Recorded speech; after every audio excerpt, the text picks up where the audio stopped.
2014-19 మధ్యలో విరాట్ కోహ్లీని చూసి ప్రపంచం ఎందుకు భయపడింది? ఒకప్పుడు ప్రపంచ క్రికెట్లో ఒక బౌలర్కి కోహ్లీ ఎదురుగా వస్తున్నాడంటే ఎక్కువ ప్రెషర్ ఉండేది. 2014 నుంచి 19 వరకు విరాట్ కోహ్లీ కేవలం రన్స్ చేయలేదు. చేజ్ అంటే కోహ్లీ, అగ్రెషన్ అంటే కోహ్లీ, ఫిట్నెస్ అంటే కోహ్లీ. అసలు ఆ 6 సంవత్సరాల్లో కోహ్లీని అంత డేంజరస్ బ్యాట్స్మెన్గా మార్చింది ఏంటి? 2014లో ఇంగ్లాండ్ టూర్లో కోహ్లీ పూర్తిగా విఫలమయ్యాడు. అప్పుడు చాలా మంది ఒక ప్రశ్న అడిగారు, ఇతను నిజంగా ప్రపంచ స్థాయి టెస్ట్ బ్యాట్స్మెన్ అవుతాడా? కానీ అక్కడితో కథ ముగియలేదు. ఆ తర్వాత కోహ్లీ తన టెక్నిక్ మీద, ఫిట్నెస్ మీద, మైండ్ సెట్ మీద భారీగా పనిచేశాడు. అదే కోహ్లీ కొంతకాలం తర్వాత ప్రపంచంలో అత్యంత కన్సిస్టెంట్ బ్యాట్స్మెన్గా మారిపోయాడు. లిమిటెడ్ ఓవర్ క్రికెట్స్లో కోహ్లీకి ఒక ప్రత్యేకమైన వెపన్ ఉంది. చేజింగ్. టార్గెట్ ఎంత పెద్దదైనా వికెట్ చేతిలో ఉంటే కోహ్లీకి ఒక నమ్మకం ఉండేది.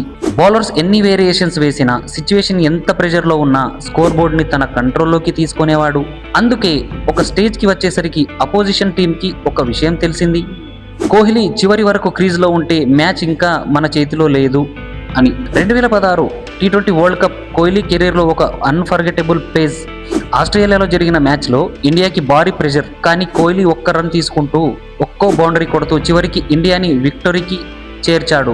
ఆ ఇన్నింగ్స్ తర్వాత ప్రపంచానికి ఒక విషయం క్లియర్గా అర్థమైపోయింది, ప్రెషర్ పెరిగే కొద్దీ కోహ్లీ ఇంకా డేంజరస్గా మారుతాడని. అందుకే అతన్ని కేవలం బ్యాట్స్మెన్గా కాకుండా ప్రెషర్ ప్లేయర్గా కూడా చూడటం మొదలైంది అప్పటి నుండే. కానీ కోహ్లీ స్టోరీలో అసలు సర్ప్రైజ్ ఇంకోటి ఉంది. అతను వైట్ బాల్ సూపర్ స్టార్గా మాత్రమే ఆగిపోలేదు. టెస్ట్ క్రికెట్లో కూడా తనను తాను నిరూపించుకుంటున్నాడు.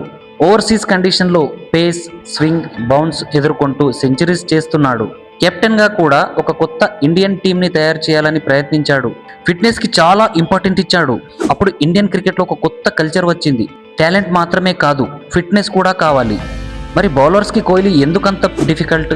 ఒక్క కారణం కాదు, అతని concentration, running between the wicket, గ్యాప్స్లో షాట్స్, ప్రెషర్లో డెసిషన్ మేకింగ్. ముఖ్యంగా ఒకసారి రిథంలోకి వస్తే అతన్ని డిస్మిస్ చేయడానికి బౌలర్స్ పర్ఫెక్ట్గా డెలివరీ వేయాల్సి వచ్చేది.